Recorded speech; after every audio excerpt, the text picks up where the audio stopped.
You know, boy, my viewpoint on intermittent fasting has gone from all the way over here to all the way over here. At one time, when someone mentioned fasting, I'm like, what is that going to do? Fasting? It's not going to help you.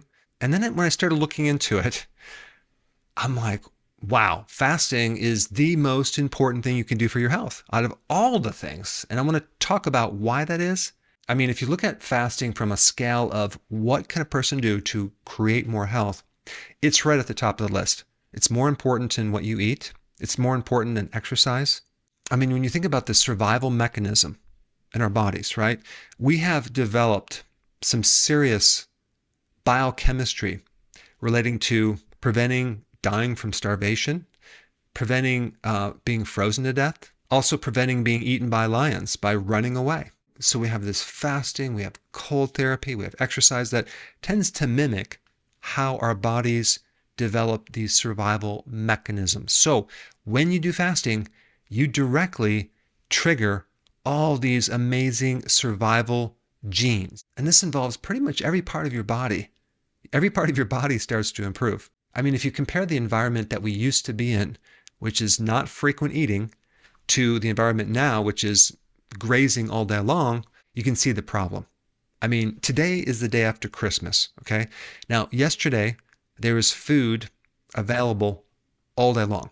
And it wasn't unhealthy food, but it was just a lot of food.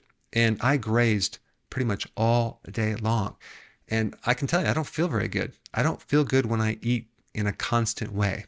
So when you start fasting, the first thing you do is you give up your snacks. And then the second thing you do is you tend to let that breakfast go away. You go as long as you can until you can get to that first meal, which is roughly maybe at lunchtime. And then you wait until dinner, and then you eat, and then you don't snack. And yes, you can have coffee, you can have tea, you can drink liquids.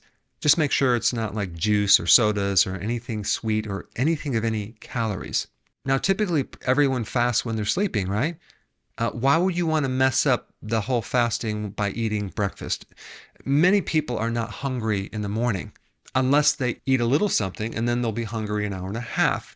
So eating does cause you to be hungry. But if you don't give in to that and you start fasting, you start to repair your pancreas. The pancreas has taken a beating from all this frequent eating, all the carbohydrates. So the little cells that regulate insulin, called the beta cells, are really the cell that gets hammered the most when we eat a lot of carbs and we eat very frequently. And so it's pumping out all this insulin all the time. And rarely does anyone actually test the insulin. They look at the blood sugar. And basically 10 to 20, 30 years, your blood sugar could be normal, but in the background, you have this massive insulin spike, okay? But you don't really test that. Over time, your body starts developing something called insulin resistance. Insulin resistance is a situation where the receptors are going to protect you against this excess amount of insulin and carbohydrate. It's a protective survival mechanism.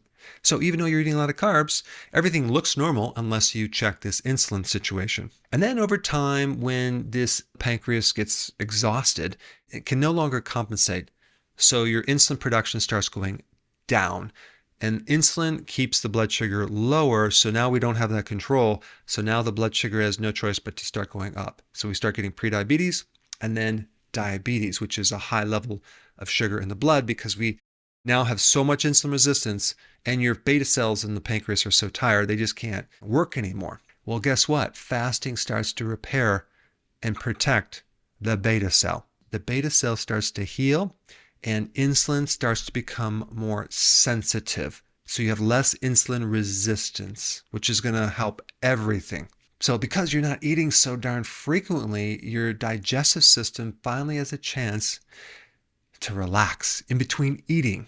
I mean, most people are eating so frequently. Just think about how much work that digestive system has to work. But when you do intermittent fasting, finally the system has a chance to not work so hard. You will also have an antidepressant effect. Your mood is going to be elevated. So roughly I'm talking about a pattern of eating that is an 18-hour window of fasting. So the first meal might be at 12. The second meal might be at 6. There's also a large amount of people who also go to 1 meal a day. Now, this is not necessarily just to focus on reducing calories, but it is very difficult to consume the same calories from 3 meals to one meal. What you're actually doing too is you're not slowing your metabolism, you are correcting a slowed metabolism, which really at the heart of that is insulin resistance.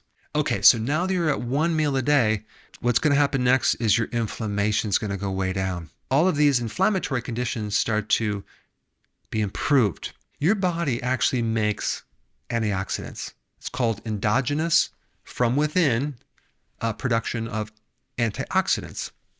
So when you fast, your body starts making more antioxidants to help counter the oxidative stress. You see, if you think about oxidative stress, all the things that, from radiation to pollution, junk foods, it all produces a lot of free radical damage.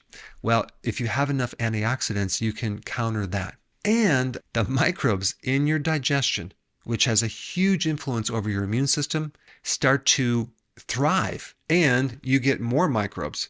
So your microbes do better when you don't feed them so often. And having this diversified microbiome, you get all sorts of improvements, definitely in the cognitive function. There's something called brain-derived neurotrophic factor. That would be like miracle grow for your brain. Now, and then a lot of people add prolonged fasting, okay, here and there. And that produces even bigger benefits. In prolonged fasting, like let's say you fast for 2 days, you're going to strengthen autophagy. Autophagy is the recycling of old damaged proteins, viruses, pathogens in your cell. Your body cleans those up and recycles them into healthy tissue, which is pretty wild. And even in the guts of your cells, you have these mitochondria, which is the key for energy production, for so many things that are related to disease. You can actually start to repair and clean out the damaged mitochondria, which also can trigger cancer, and getting rid of those and build new mitochondria. So the term for that is called mitochondrial biogenesis. And then some people fast longer for like 72 hours. And when you start doing that, you really start to strengthen this stimulation of stem cells, especially for your immune system. So a lot of people do prolonged fasting to get rid of cancer. In fact, it is one of the best things you can do. So in this video, I just wanted to touch on the real reason why you should be doing fasting and the amazing benefits. There's a lot of details on how to do it. For that information, you should watch this video right here.